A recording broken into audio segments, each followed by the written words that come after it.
Kakatapos lang dumedin yan. Ayan, plakda na naman. Ang gising niyan mamayang tanghali hanggang hapon na naman. Puyat na naman kami. A few moments later.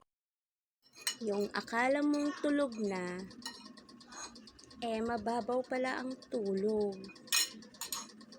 Papikit-pikit pa. Kunwari, tulog na siya. Pero maya-maya, didilat na naman. Nakangiti pa. Halatang niloloko mo si mama. Dilat na. Ay nako. Anong oras ka na naman matutulog? Pornada na naman mga gawain ni mama.